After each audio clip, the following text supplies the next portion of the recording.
Bon, merci d'être venus nombreux pour causer encore une fois de dessin astro. Alors j'ai un peu la pression parce qu'il y a quand même des maîtres du dessin dans la salle, donc vous allez voir, moi mon niveau est bien plus modeste que ça. C'est bon, ouais, c'est bien comme ça, n'est pas la pression. Et donc, très spécifiquement, je vais vous parler du dessin des nébuleuses planétaires, et encore plus spécifiquement, du dessin des nébuleuses planétaires fait à Saint-Véran, superbe ciel, vous connaissez certainement au moins de réputation, et à Lille, que vous connaissez aussi de réputation, mais pas pour l'astronomie. Bon. Alors, c'est un exposé un peu patchwork, alors c'est une reprise d'un exposé que j'avais fait au NAT il y a quelques années. Bon, il n'y a pas eu beaucoup d'actualisation depuis, parce qu'il y a eu un confinement, pas beaucoup de missions d'observation non plus à Saint-Véran, ni même à l'Observatoire de Lille. Donc ceux qui avaient assisté à cette conférence à l'époque, vous reverrez des dessins, mais il n'y a rien d'actualisé. Donc c'est une conférence, je le disais, un peu patchwork, parce que ça va faire appel un peu d'histoire de l'astronomie, d'histoire de beaux instruments de l'astronomie en France. Ça va parler aussi d'un petit peu de matériel, quel matériel j'ai utilisé pour faire ces dessins de nébuleuses planétaires, et puis donc d'observation vraiment, des petits conseils, si jamais ça vous dit d'observer ces nébuleuses planétaires. Alors là, moi j'ai un peu de chance, c'est que j'ai pu participer à une dizaine de missions à l'Observatoire Astro-Queyras, à Saint-Véran, et j'ai aussi le bon trousseau de clés pour accéder à l'Observatoire de Lille, où il y a une belle lunette aussi, alors en plein centre-ville, je vais vous raconter tout ça. Et donc je me suis amusé à comparer les dessins que j'ai faits de nébuleuses planétaires, parce que ce sont des objets qui se prêtent bien à ces deux instruments historiques que sont le T62 à Saint-Véran et la lunette Jonker à l'Observatoire de Lille. Donc c'est un peu ça l'objet de mon exposé. L'Observatoire Astro-Queyras, dans un premier temps. Qui est déjà allé à Saint-Véran ici? Oui. Oh, pas tout le monde que ça, très bien. Donc vous allez découvrir, c'est un endroit sympathique.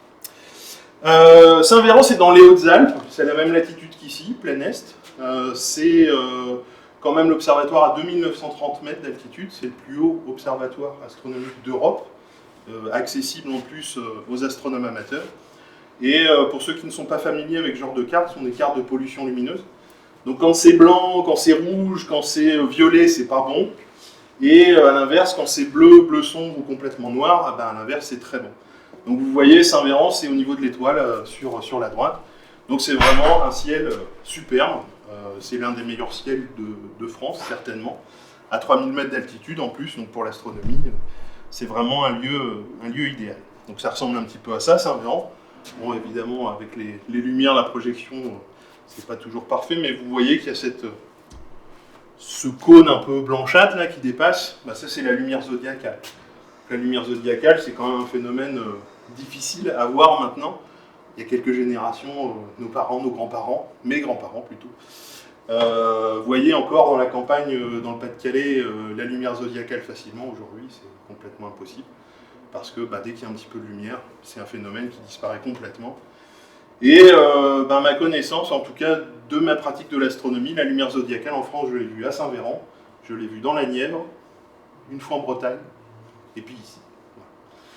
Donc c'est quand même signe que le site, en tout cas d'un point de vue astronomique et noirceur du ciel, est vraiment excellent.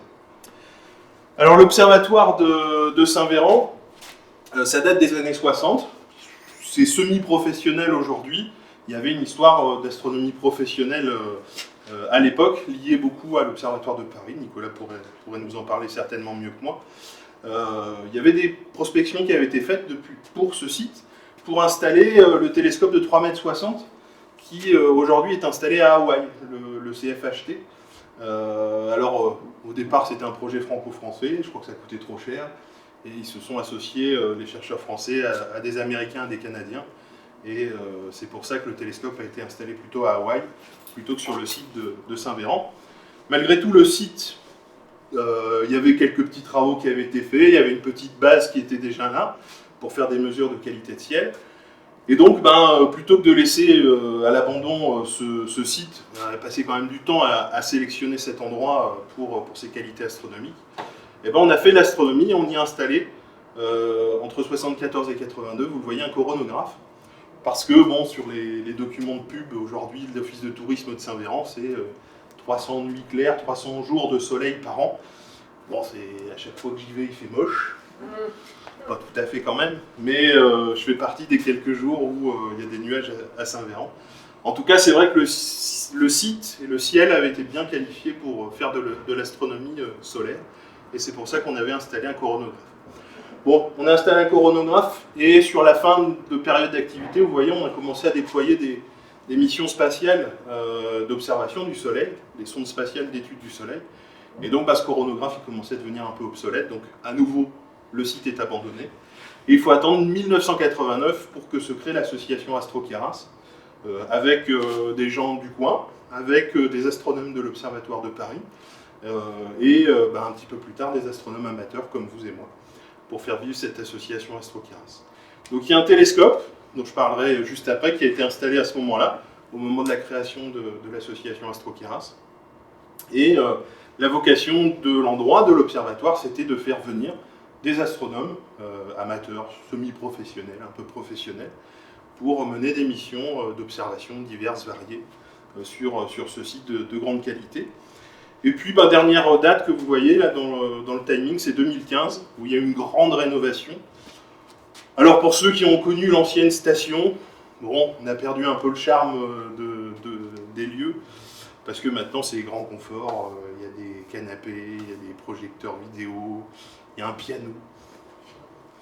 Bon, c'est sympa, le ciel est toujours le même, hein, mais on perd le côté un petit peu rustique de l'observatoire. Voilà la rénovation de 2015, vous voyez, c'est très beau, hein, ça fait gîte moderne, gîte refuge d'altitude en tout cas. Et la partie historique, celle qui va nous intéresser pour le dessin des nébuleuses planétaires, c'est sur la droite, hein, c'est la coupole blanche. Et depuis 2015, il y a une troisième coupole qui a été installée dans le même bâtiment, avec des instruments ultramodernes, motorisés, etc. Qui ne m'intéressent pas, moi, pour l'observation visuelle en tout cas, mais sachez que ça existe. Alors, les conditions d'accès. Alors, il faut être membre de l'association Astro-Queyras, si vous voulez faire des missions. Des missions, généralement, c'est une semaine. Alors, on dépose un projet, il y a un comité qui regarde un petit peu ce que vous voulez faire, et vous octroie ou pas la mission, généralement. Il y a toujours des arrangements, ça se passe bien. Alors, ma dernière mission, moi, c'était 2019. Depuis, il y a eu le Covid, et puis il y a eu quelques petits changements d'organisation qui ne nous plaisent pas trop, nous, membres du GAC, donc certainement qu'on y retournera un jour, mais c'est un peu moins simple dans notre vision des choses qu'avant. Et le tarif du séjour, il a considérablement augmenté. Hein. C'est plus de 265, maintenant on dépasse les 300 €. Donc on rechigne un petit peu, on y retournera, mais voilà, peut-être pas tous les ans. Et sinon, si vous n'êtes pas astronome amateur, si vous ne faites pas partie d'une équipe, vous pouvez toujours faire une nuitée, vous êtes en vacances du côté de Saint-Véran, vous pouvez réserver des créneaux, alors ça coûte cher quand même, c'est 75 € pour la nuit, vous êtes guidé par un astronome amateur, un animateur, hein, très compétent d'ailleurs souvent, qui vous montre le ciel, qui vous fait découvrir des choses, mais du coup vous n'avez pas la main sur vos observations. Sauf si vous êtes courageux, que vous avez un petit groupe avant vous qui va se coucher tôt, là, si vous avez un peu de chance, mais bon, c'est super aléatoire. Donc la meilleure manière de profiter vraiment de l'Observatoire Astro-Queyras, c'est de déposer une mission. Si vous êtes tout seul, vous pouvez demander à vous greffer à des missions existantes, mais du coup, vous êtes un peu obligé de suivre les projets qui sont menés par les équipes. Alors nous, avec le GAC, c'était très simple. Notre projet, c'était le dessin des nébuleuses planétaires. Voilà. Il y en a qui faisaient de la science là-haut, et nous, notre parti pris, c'était d'annoncer clairement qu'on ne ferait pas de science, qu'on ferait du visuel, qu'on ferait vraiment beaucoup de visuel. Et on a remis un peu au goût du jour le dessin astronomique là-haut. Ça avait été fait quelques années avant nous par Serge et Manitou 78, peut-être d'autres équipes aussi. Et puis nous, on a enchaîné comme ça plusieurs missions sur l'observation des nébuleuses planétaires, des amas de galaxies, etc. Donc voilà, pour Saint-Véran. L'instrument qu'on a utilisé souvent, le plus souvent, forcément dédié à nos observations de nébuleuses planétaires, c'est celui-ci, ce qu'on appelle familièrement le T62, c'est un télescope Cassegrain 620, donc quand même pas mal, hein. Mais surtout ce qui est intéressant pour les nébuleuses planétaires, c'est sa focale, 9,20 m, ce qui permet d'obtenir des grossissements importants assez facilement. Vous verrez tout à l'heure, je me suis amusé à calculer les grossissements qu'on obtient, c'est quand même assez dingue. les grossissements qu'on peut obtenir avec cet instrument-là. Et en fait, que ce soit avec le T62 et la lunette de Lille, ben, ce qui est important, c'est la longue focale, parce que les nébuleuses planétaires sont des objets souvent petits, de petites dimensions apparentes sur le ciel, et donc il faut grossir beaucoup, en tout cas pour la majorité. Il faut grossir beaucoup pour commencer à voir des choses. Alors ce T62, vous voyez, il date des années 50. Il a d'abord été installé dans le sud de l'Espagne, à l'OHP dans un premier temps, au sud de l'Espagne ensuite. Et c'est au moment de la création d'Astroqueras, de l'association Astroqueras, que le télescope a été installé dans la coupole que vous avez vue, la coupole blanche. Donc il a un peu plus de 60 ans, ce télescope, aujourd'hui. Passons à Lille. Alors Lille, vous voyez déjà l'environnement. On n'est pas en montagne. Il y a des grands immeubles autour. On est vraiment en plein centre-ville. Donc je reprends mes cartes de pollution lumineuse. Alors pour Saint-Véran, on était dans le noir en bas à droite. Là, vous voyez, Lille, c'est tout en haut, dans la partie violette, presque blanche. Après la région parisienne, c'est certainement la pire région en termes de pollution lumineuse, le Nord-Pas-de-Calais, et surtout la région lilloise. Parce que là, on s'arrête à la frontière belge, mais c'est pareil de l'autre côté. Toute la Belgique, c'est un phare dans la nuit. Donc vraiment des conditions catastrophiques en termes de qualité de ciel. Et pourtant, on arrive à faire des choses. Donc voilà pour vous montrer où est exactement l'observatoire. Donc Lille Centre, là où il y a le petit icône de Google. Et puis l'observatoire, il est un petit peu au sud du centre-ville, mais en pleine banlieue aujourd'hui, à côté du périph'. C'est super.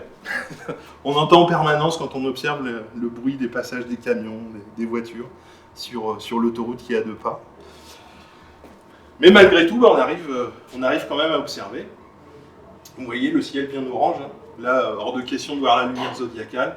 Je me suis déjà amusé à compter les étoiles à l'œil nu. Bon, ça monte à 40, 50 seulement. Alors qu'à Saint-Véran, à l'œil nu, c'est 2000, peut-être 3000. Là, je ne les ai pas comptés. Alors l'histoire, c'est plus ancien que l'observatoire Astroqueras. Ça remonte à 1909 en fait. En 1909, c'est un... Bon, je ne vais pas vous refaire toute l'histoire, on pourrait faire une conférence entière sur l'histoire de Robert Joncker. Bon, Robert Joncker, il est riche héritier dans une famille d'industriels du nord de la France. Son grand frère, pour sa majorité, a eu en cadeau un tour du monde. Donc à l'époque, un tour du monde, c'était quand même pas rien, encore aujourd'hui. Et lui, Robert Joncker, pour sa majorité, ce qu'il a demandé à ses parents, c'est un observatoire astronomique. Voilà. Et pas le petit observatoire, pas la petite cabane au fond du jardin avec le toit roulant comme on pourrait avoir, non. Un observatoire, vous voyez le bâtiment, c'est le bâtiment complet, l'observatoire et une loge de concierge, des locaux d'habitation, etc. Donc Robert Joncker va faire construire une lunette, qui est toujours celle que l'on utilise aujourd'hui, dont je parlerai juste après, et s'intéresse beaucoup aux étoiles doubles. C'est un fanat d'étoiles doubles, c'est pour ça que la lunette a une longue focale, là aussi il faut grossir, pour dédoubler, pour faire des mesures d'étoiles doubles. Et Robert Joncker, après la Première Guerre mondiale, il a des soucis financiers, l'industrie familiale fait faillite, il est obligé de revendre tout son matériel, et il émigre du côté de Marseille. Il y a une petite histoire d'astronomie, il finit sa vie aussi à Marseille, il finit par devenir astronome professionnel, attaché à l'Observatoire de Marseille. Bon, donc tout son matériel, il a en fait été revendu à l'université de Lille, qui va fonder un nouveau bâtiment, un nouvel observatoire, non plus à M, en banlieue de Lille, mais vraiment à Lille, pour être proche des locaux de l'université. Alors déjà à l'époque, c'était assez dense Lille, donc c'est vraiment pas des conditions idéales, on s'est juste éloigné un petit peu, on a trouvé une petite butte, et on a décidé d'installer l'observatoire de Lille là, avec la lunette donc, de Robert Joncker. Et c'est les bâtiments qui existent encore aujourd'hui. Donc ça tourne, beaucoup d'enseignement est fait à l'observatoire de Lille. Il y a une longue tradition d'enseignement à l'observatoire de Lille. Il y a aussi beaucoup de liens encore aujourd'hui avec l'IMCCE. Voilà, c'est beaucoup de matheux qui travaillent à l'observatoire de Lille. Mais c'est des matheux, c'est pas des observateurs. Donc en fait, la lunette, elle est pas utilisée, quasiment pas utilisée. Et bien vite, un instrument qu'on n'utilise pas, vous savez, ça vieillit, ça prend la poussière, l'optique est dégueulasse, on ne fait plus rien avec. Et donc, il faut la création d'une association. En 2004, l'association Joncker dont je suis aussi membre, alors pas à la création, hein, mais un petit peu plus tard, pour remettre tout ça en état. Et donc ils vont retaper un peu la coupole, surtout utiliser la lunette, retaper la lunette, et lancer des projets d'observation avec cette lunette. Alors pour y accéder, il faut être membre coopté de l'association Jonquière. La cotise n'est pas chère du tout, c'est vraiment symbolique. Mais bon, il faut avoir un intérêt vraiment pour l'histoire de l'observation à Lille, pour les étoiles doubles. Il y a beaucoup de retraités de l'université, il y a quand même quelques astronomes amateurs de la région du Nord-Pas-de-Calais. Parce que c'est pas un club d'astronomie comme on pourrait en trouver partout en France. Il y a vraiment ce côté patrimoine scientifique, faire des visites de l'observatoire pour les journées du patrimoine, etc. Bon. Et puis il y a le petit truc en plus, c'est d'être qualifié de membre observateur. Ça c'est validé par l'université de Lille, donc on est une petite dizaine à pouvoir aller quand on veut utiliser la lunette. Et donc dans ce cas-là, on amène les copains pour utiliser cet instrument. Et puis, si vous passez par là, il ne faut pas hésiter à nous solliciter, ne serait-ce que pour des visites. Mais si vous voulez observer, c'est pas simple. C'est vrai que pour le grand public, si on n'a pas ces liens ou ce bon trousseau de clés, c'est pas simple de pouvoir accéder à l'observatoire. Parce qu'on n'est pas chez nous, en fait. Ça dépend vraiment et de la mairie de Lille et de l'université, qui a parfois des difficultés à ouvrir la porte. Donc, il y a des portes ouvertes de temps en temps. Des portes ouvertes de l'université, où on fait des soirées d'observation. Maintenant, on a remis en place des premiers quartiers. Donc, tout l'automne, au début de l'hiver, on fait des premiers quartiers. C'est-à-dire que le vendredi soir le plus proche ou le samedi soir le plus proche du premier quartier de lune, les portes sont ouvertes, il y a des inscriptions, on prend des petits groupes, et puis on fait observer la lune au public. Et il faut espérer qu'il fasse beau ce jour-là, parce que dans le nord, la météo, c'est pas Val-d'Rôme. Alors la lunette, donc cette fois-ci c'est plus un télescope, c'est bien une lunette, elle date de 1909, donc elle a plus de 100 ans maintenant cette lunette, 320 mm de diamètre et 6 mètres de focale, donc l'utilisation je l'évoquais juste avant, essentiellement à l'origine pour les étoiles doubles, mesurer les étoiles doubles, mais l'optique est bonne, alors sans chauvinisme aucun, parce qu'on a eu la chance avec les copains d'utiliser plusieurs lunettes historiques, et c'est vrai que celle-là, l'optique est très bonne, elle permet encore aujourd'hui de donner des images de Jupiter, de Saturne, de la Lune, vraiment assez fabuleuse. Encore une fois, quand les conditions s'y prêtent, il y a beaucoup de turbulences souvent à Lille, mais quand le ciel se stabilise, on peut vraiment pousser la lunette dans cette dernière tranchement. Alors, petite chose amusante, Robert Jonquière était donc observateur d'étoiles doubles. Il a publié un pavé monstrueux, infâme, de 3350 étoiles doubles. Et parmi ces étoiles doubles, il y a quelques objets un peu étranges. Il y a des novas, il y a 2-3 galaxies. Et puis il y a 3 nébuleuses planétaires. Donc ça c'est assez amusant. Il y a J320, alors J c'est le préfixe, vous savez, pour les catalogues. Donc le préfixe de Jonquière c'est J, donc J320 dans Orion, J475 dans l'Aigle et J900 dans les Gémeaux. Alors J475 on peut la voir très facilement en ce moment. Elle a un numéro NGC, 6741, quelque chose comme ça. Et c'est même une nébuleuse planétaire qui a été photographiée par Hubble. Alors je ne l'ai pas mise, mais vous tapez ça dans Google, il va vous sortir la superbe photo de Hubble. C'est assez rigolo qu'un objet découvert par Jonquière ait été photographié par un télescope spatial. Voilà. Bon, un petit mot sur les nébuleuses planétaires. Bon, vraiment très, très bref, parce qu'on pourrait faire encore une fois une conférence complète sur l'histoire de l'observation et un peu de science pointue sur les nébuleuses planétaires. Déjà, le terme il est un peu paradoxal, nébuleuse planétaire, on pense que c'est une planète, en fait non. Bon, c'est historique encore une fois, comme beaucoup de fois en astronomie, il y a des termes un peu bizarres qui ne confirment pas vraiment la réalité. Les premiers observateurs, Messier, Herschel, vous voyez des petites choses rondes, on pensait que c'était des planètes, un petit peu comme Jupiter. Et donc on a gardé le nom. Voilà, c'était une planète un peu nébuleuse planétaire. Alors certainement que Messier était un des premiers à observer les nébuleuses planétaires, sans le savoir. Ce fameux catalogue de Messier, les objets gênants. Lui, Messier, il voulait observer des comètes. Il tombait sur un truc flou, il pensait que c'était une comète. Mais de temps en temps, il se rendait compte que le truc flou, il était jour après jour toujours au même endroit. Alors qu'une comète est censée se déplacer. Et donc, Messier, il a commencé à faire un catalogue de ces objets qu'il gênait dans ses observations de comètes. C'est comme ça qu'est né le catalogue Messier, M1, M2, etc. Et donc là-dedans, dans ce catalogue de 110 objets, il y a quelques nébuleuses planétaires. M27, M57, M97, M76, quelques-unes. Et puis, donc le terme nébuleuse planétaire, William Herschel. En fait, la nébuleuse planétaire, c'est une phase de vie très brève dans la vie globale d'une étoile. Alors c'est réservé aux étoiles de faible masse, moyenne, un petit peu comme le Soleil. Et c'est après le stade de géante rouge. Vous connaissez peut-être certainement le circuit, le cheminement de vie d'une étoile. Après, à la fin de vie d'une étoile comme le Soleil, la phase de géante rouge, et puis derrière, il reste le petit cadavre stellaire, ce qu'on appelle la naine blanche, avec une coque, une corolle, une bulle de gaz autour. Et c'est ça qui forme la nébuleuse planétaire que l'on peut observer. Alors en fait, des nébuleuses planétaires, du coup, il n'y en a pas tant que ça dans le ciel. À travers le ciel, vous voyez, on connaît un petit peu plus de 2000 nébuleuses planétaires dans la Voie lactée, pour une population à peu près estimée à 200 milliards d'étoiles. Donc vous voyez, c'est vraiment pas beaucoup. Ça, c'est donc dû au fait que la phase de nébuleuse planétaire, elle est vraiment très courte dans la vie d'une étoile. Bon, voilà, c'est à peu près 10 000 ans pour l'observation.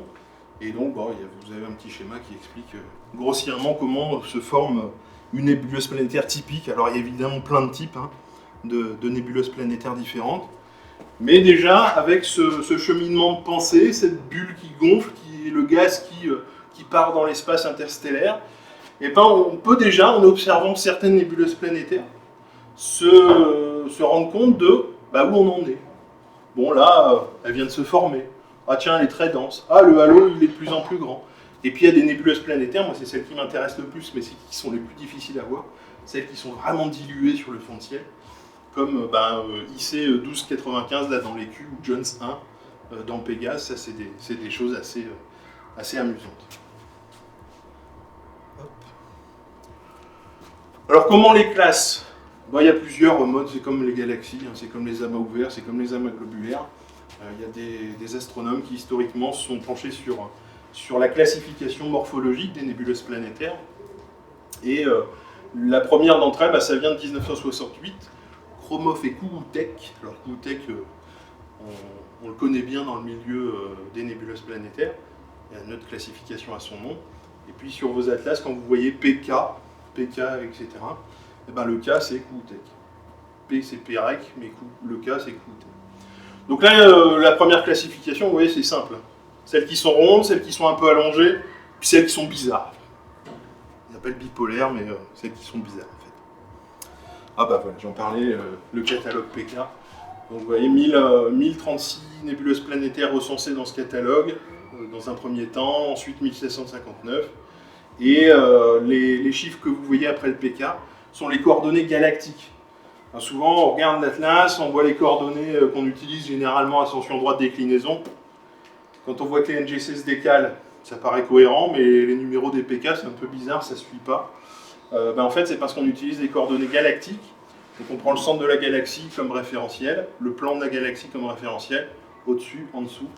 Et donc on a la longitude galactique, la latitude galactique, qui sont données après le PK.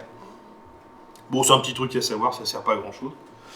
Et puis une autre classification de ce monsieur qui respire la joie de vivre, franchement, Boris Vorontsov-Veliaminov.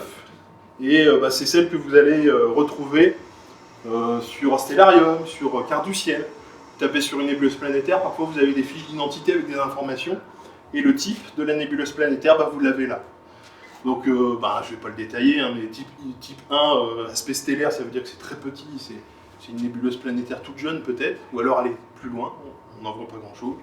Et puis voilà, grosso modo, ça s'étale, elle est de plus en plus grande, structure annulaire, les bizarroïdes en type 6. Voilà comment on classe. Bon, là, je me suis amusé à essayer de retrouver un peu tous les types de nébuleuses planétaires, parce qu'on en a finalement, avec les observations à Lille ou à Saint-Véran, on a dessiné vraiment beaucoup.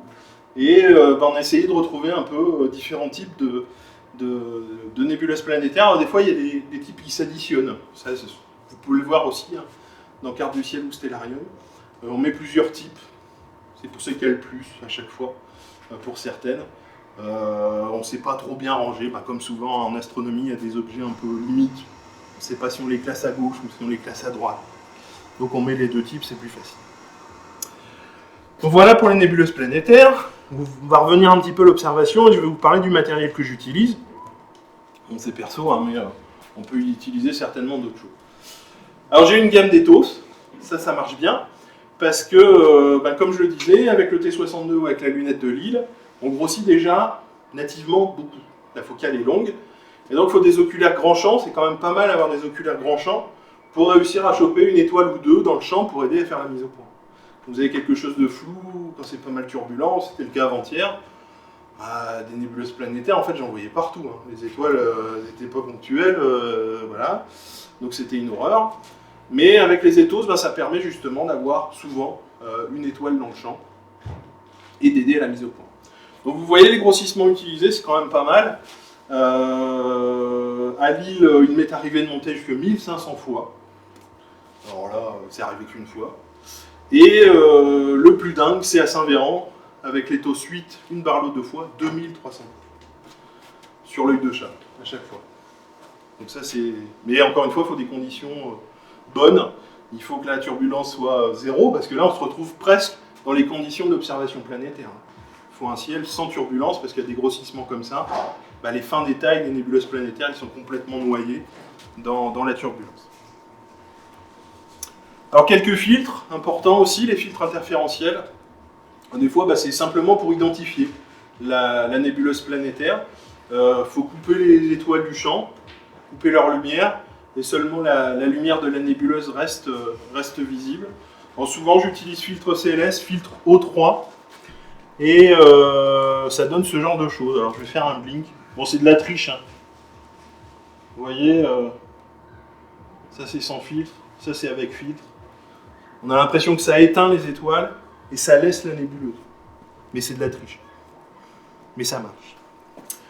Bon, très anecdotique, le filtrage bêta. Je vous avoue que je l'ai fait une ou deux fois pour m'amuser. Là, c'est l'inverse. Ça casse la nébuleuse et ça permet de faire ressortir la naine blanche. Alors, sur certaines nébuleuses, je disais dans les commentaires, on peut voir la naine blanche, je ne la voyais pas. Et on met le filtrage bêta et là, on peut voir la naine blanche qui souvent est noyée près de la zone centrale de la nébuleuse planétaire. Mais esthétiquement, ça n'apporte rien. Hein. C'est juste pour s'amuser. Excusez-moi, c'est le bêta est bon pour la tête de cheval, par exemple. Ouais. Tête de cheval, la nébuleuse du cocon en ce moment, on peut l'observer avec ça. Ouais. Bon, le matériel pour dessiner. Ça, c'est le matériel le plus cher. Un stylo, un critérium, un pastel sec, un peu de gouache. Ça dépend comment, il y a plein de techniques de dessin. Hein. Moi, je m'emmerde pas, c'est du papier imprimante, c'est un critérium, je fais mon croquis comme ça. Et puis, je remets au propre, c'est vrai, souvent sur du canson noir, avec du pastel sec pour les nébulosités, et puis une aiguille pointée dans la gouache pour les étoiles. Ça permet, en tournant un peu, de faire des magnitudes d'étoiles un petit peu plus importantes. Évidemment, éclairage rouge. Enfin, je dis évidemment, on en parlait hier, Serge commence à dessiner avec de la lumière blanche. Moi, pour l'instant, je reste à la lumière rouge, que ce soit à Lille ou Saint-Véran, hein, évidemment. Les yeux s'habituent. Alors, il y a certaines nébuleuses planétaires, surtout celles qui sont vraiment très étendues. Faut vraiment un œil habitué à l'obscurité, hein, parce que c'est souvent assez délicat de détecter des faibles volutes nébuleuses sur le fond de ciel. Bon, quelques conseils, hein, mais vous voyez, hein, des nébuleuses planétaires, il y en a 2000, alors toutes ne sont pas observables, il y en a une partie dans l'hémisphère sud, mais il y en a quand même beaucoup de très sympas à voir chez nous. Bon, les plus brillantes, voilà celles que j'ai listées, un M57 dans la lyre, bien sûr, on commence souvent par celle-là. Parfois on l'oublie, NGC 6543, l'œil de chat, le fameux œil de chat, dans la constellation du Dragon. Et celle-là, on peut pousser les grossissements. Hein. C'est suffisamment lumineux, suffisamment contrasté pour encaisser des grossissements importants. Et puis NGC 7009, ça c'est dans le Verseau, c'est bien visible, observé hier aussi. La nébuleuse Saturne, un ovale avec la naine blanche centrale, et puis deux petites excroissances qui font penser à l'anneau de Saturne. Donc c'est assez sympa. Pour les plus larges, bah là évidemment pour les plus larges j'ai oublié complètement l'île, hein, c'est ce que je disais juste avant, il faut vraiment un ciel noir. C'est très difficile à l'île d'observer les plus dilués, donc je me concentre là-bas sur les plus petites, les plus brillantes et les plus contrastées. Mais à Saint-Véran, bah, voilà ce qu'on arrive à avoir. Sur M27, des détails, sur NGC 246 à la nébuleuse du Crâne, c'est dans la Baleine, c'est visible en fin de nuit en ce moment aussi. IC 1295, alors ça c'est dans l'écu. Et c'est visible, bah, pareil en ce moment, mais en pleine Voie lactée, c'est pas simple. Mais là, il faut filtrer pour réussir à voir cette nébuleuse planétaire. Et puis, bah, Helix, elle fait partie. Alors, j'ai réussi à la revoir avec le T62, mais franchement, c'est pas beau, c'est tellement grand. Ça fait partie des nébuleuses planétaires les plus proches de nous, donc elle nous apparaît très très grande. Et bah, la plus belle vision, c'est finalement dans un 400. Normal, on va dire. Dans les instruments, l'île, c'est impossible de la voir. Et au T62, bah, on arrive à la voir, mais elle remplit le champ, c'est pas extraordinaire. Donc le dessin que vous voyez là, c'est fait avec un Dobson 400, et c'est pas fait avec le T62. Alors ce que j'ai appelé les exotiques, bah, c'est des catalogues un peu méconnus. Et on aime bien aller piocher là-dedans, dans ces catalogues méconnus. Donc NGC, IC, on connaît, les PK, on connaît. Mais il y a des Humason, il y a Jones, il y a Pise. Alors Pise 1, ça c'est un grand souvenir. Pise 1, c'est une nébuleuse planétaire qui se trouve à l'intérieur de l'amas M15, l'amas globulaire dans Pégase. Et là, ben, le problème c'est que comment identifier Pise 1 parmi le fourmillement d'étoiles de l'amas globulaire? Et ben là, il n'y a que l'effet blink à faire, c'est-à-dire mettre un filtre, enlever le filtre, mettre un filtre, enlever le filtre. Et avoir au préalable une excellente carte de champ, limite une photo, pour essayer de retrouver des alignements d'étoiles en périphérie qui vous donnent la direction de la nébuleuse planétaire Pise 1. Donc au bout d'une heure et demie, ben, on y arrive. Et puis ben, maintenant, je suis capable de vous repérer la nébuleuse planétaire Pise 1, parce que je connais parfaitement le chemin. Voilà, c'est assez amusant. Bon, c'est très petit, hein, on ne voit pas de détails, mais elle est là.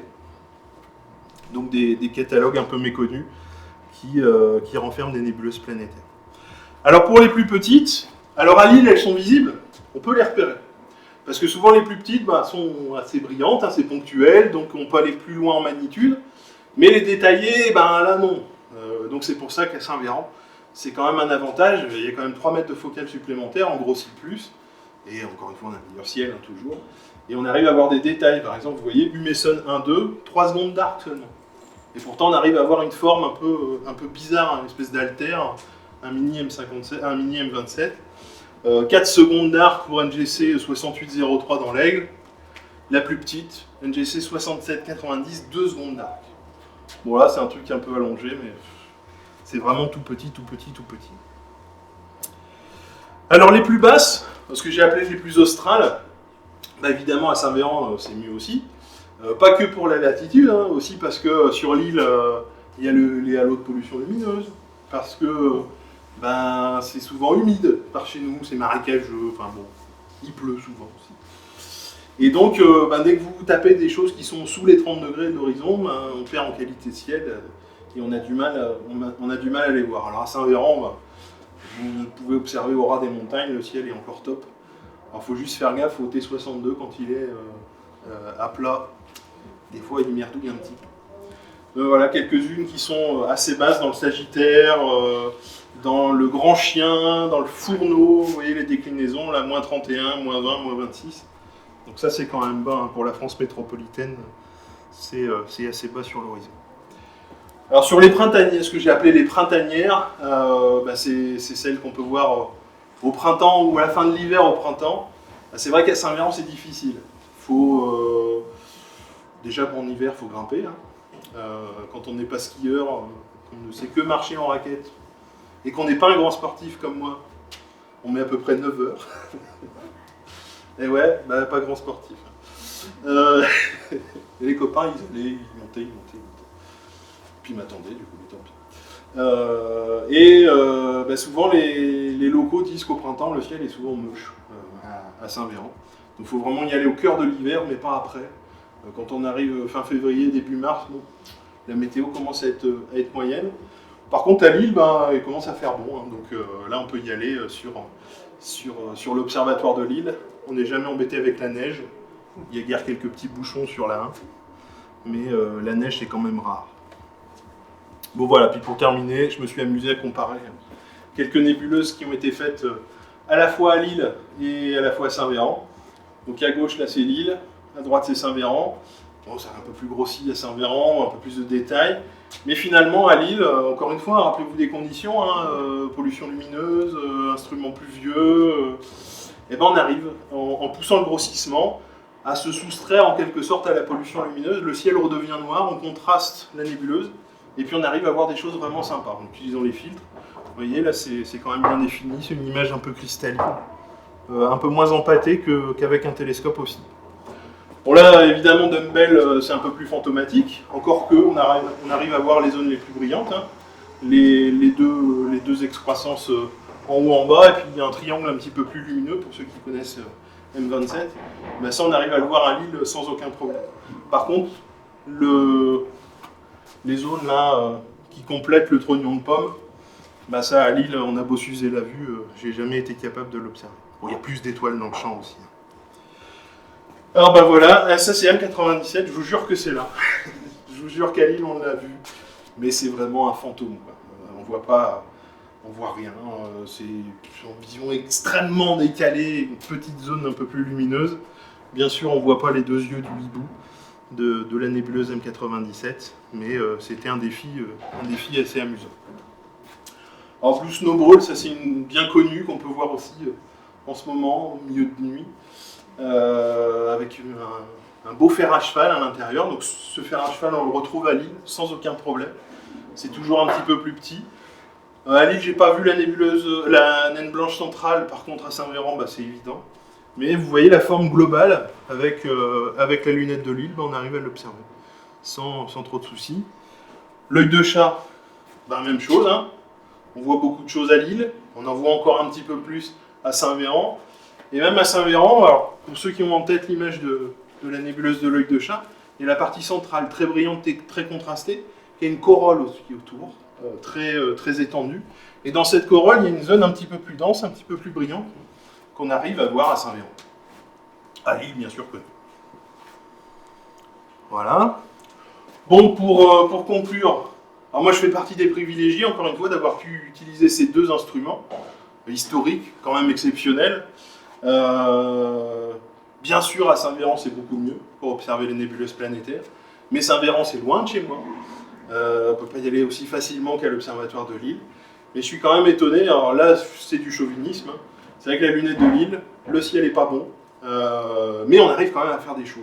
Souvent, les anciens qui utilisaient la lunette de Lille disaient « Ah oui, pour la Lune, pour les planètes, c'est super ». Puis ça s'arrête là. Et quand je suis arrivé dans l'association avec quelques copains, Michel notamment, on a dit on va quand même essayer en ciel profond. On va quand même essayer sur certaines cibles. Alors les galaxies, bien sûr, on oublie, c'est trop vaporeux, c'est pas assez brillant, pas assez contrasté, mais par contre les nébuleuses planétaires, finalement on se rend compte que la lunette Jonquière est un instrument parfaitement adapté aux nébuleuses planétaires. Donc les anciens, ils étaient bien contents qu'on leur montre des observations, des dessins de nébuleuses planétaires, parce que ça leur était jamais venu à l'esprit d'observer ce type d'objet. Donc rien que pour ça, on est assez content de montrer qu'en ville, à Lille, au milieu d'une des plus grandes villes de France, on est quand même capable de faire des observations de ciel profond. Et de qualité en plus. Alors si vous ne connaissez pas ces deux sites, je vous invite à aller sur le site du GAC, astrogag.fr. Il y a un onglet production, et vous avez des visites virtuelles. Alors si vous avez un casque, c'est d'autant plus sympa. On s'est amusé à faire des visites virtuelles, des All Sky de ces deux observatoires. Vous pouvez vous balader dans différents endroits, dans différentes coupoles. À Saint-Véran, il y a même une vue du pic, il y a des vues nocturnes. Et puis à Lille, c'est pareil. Il y a la coupole, bien sûr, avec les lunettes, version jour, version nuit. Vous pouvez vous retrouver sur la terrasse pour voir la coupole de l'extérieur. Il y a la visite des ateliers, de la salle de cours, parce que c'est encore un lieu d'enseignement. Donc vous pouvez aller vous amuser. Il n'y a pas besoin le casque, c'est plus sympa, mais rien qu'avec un ordinateur, vous pouvez voir à quoi ça ressemble quand même. La Bible, astrodessin. mon maître, ici présent. Si vous voulez en savoir plus sur le dessin astro, évidemment, achetez ce bouquin. Il y a des beaux dessins de nébuleuses planétaires qui font envie à l'intérieur. Et puis, en ce qui concerne le GAC et moi, on a quand même publié beaucoup de choses, que ce soit sur l'Observatoire de Lille, que ce soit sur l'Observatoire Astro-Queyras, sur le dessin des nébuleuses planétaires. Donc ça, c'est à lire gratos et à télécharger gratos aussi sur le site du GAC. C'est une revue qu'on publie depuis un petit moment maintenant qui s'appelle La Porte des Étoiles. Et donc là-dedans, on raconte beaucoup de choses. Et parmi tous ces articles, vous avez des choses sur ce dont je viens de parler aujourd'hui. Voilà, je vous remercie de votre attention. Et je suis à votre disposition si vous avez des questions. Merci.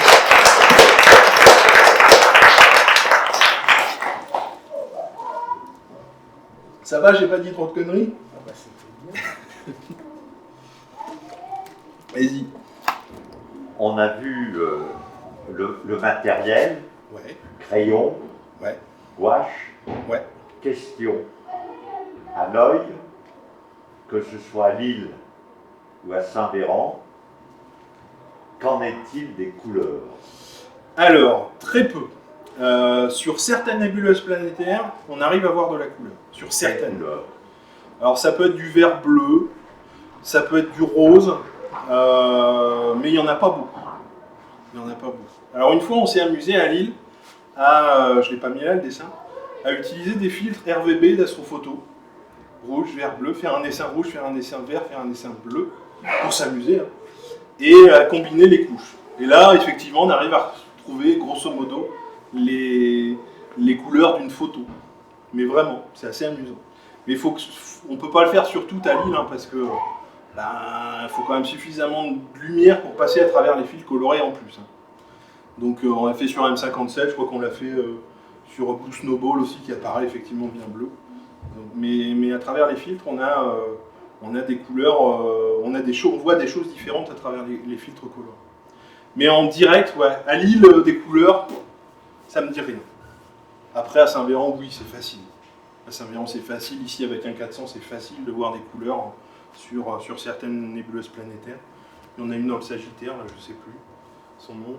Elle apparaît bien rose. Après, il y en a plein qui apparaissent vert-bleu, souvent. Donc, c'est possible. C'est pas facile. C'est les objets quand même les plus les objets ciel profond les plus saturés en couleur. Ouais. Parce que sur les trucs un peu diffus... Quand il y aura le ciel, allez voir dans les gros machins, la fête pointer la Saturne, tout ça, c'est coloré. La chou. Ouais. Comment monte-t-on à l'Observatoire Saint-Véran? Alors, si on est sportif, à pied. Donc, alors, le village de Saint-Véran est situé à 2900 mètres. 2000 mètres. L'observatoire est situé à 2900 mètres, donc il y a 900 mètres de dénivelé. Si vous y allez à pied, c'est tout droit. Il y a 3 km, mais il y a 900 mètres de dénivelé. Alors l'été, ça se fait bien, c'est sympa, la balade est sympa. Moi, je l'ai fait en descendant. C'est plus physique qu'un montant, presque. Mais c'est possible. Par contre, quand on fait des missions complètes, on est là-haut pendant une semaine. Donc il faut la logistique, pas que le matériel, il faut la bouffe, les fringues. Donc il y a une piste. Il y a une piste de 11 km. Alors il faut des voitures hautes, il ne faut pas forcément des gros 4x4. Mais avec une voiture suffisamment élevée, on arrive à passer les ornières, les trous. Il y a 2 endroits un peu sportifs, mais on y arrive à monter. Alors il faut vraiment que la piste soit bonne, sèche, parce que quand il y a de la neige fondue, quand il y a de la gadoue, on s'est déjà fait quelques frayeurs.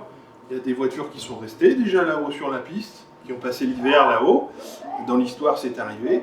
Mais voilà, il y a cet accès possible-là. Après l'hiver, en plus c'est un parc naturel, donc on n'a pas le droit d'y aller en motoneige, on ne peut pas se faire embarquer par un hélicoptère. Non, on a déjà demandé pour le fun, voir si on pouvait le faire. Refusé. C'est vraiment réservé aux urgences, comme c'est super contrôlé.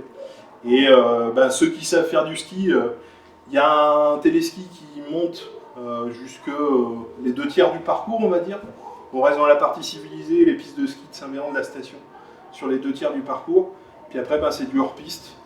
Mais là, vraiment, on a un copain qui s'est amusé à faire la photo depuis le même endroit en été et en hiver. En hiver avec la neige, en été sans la neige. Et il y a des endroits, on voit nos traces, on est passé dans la neige, on est vraiment à 2 mètres, mais du précipice. Donc il faut vraiment quelqu'un qui connaisse le chemin, qui connaisse l'endroit pour tracer la piste et suivre la piste. Il ne faut pas y aller comme ça à l'aventure. Il y en a qui ont eu des frayeurs déjà, qui disent « Oh non, on n'a pas besoin de guide, ça va aller, on va monter ». Eh ben ils sont redescendus, hein. Ils n'ont pas vu l'observatoire. Donc c'est quand même de la haute montagne, qui plus est pour nous du Pas-de-Calais, où les sommets c'est les terris. Donc de la neige on n'en voit pas beaucoup. Donc en hiver, ouais, c'est une aventure, il faut faire gaffe en hiver. L'été ça va, c'est facile, il faut une bonne bagnole, on frotte un peu, mais ça passe. Ouais. Le ciel est bon l'hiver. Et le ciel est fou. Lumière zodiacale en hiver. Ouais, vraiment très beau ciel. D'autres questions? C'est tout bon? Eh ben, merci encore une fois de votre attention. Merci Simon.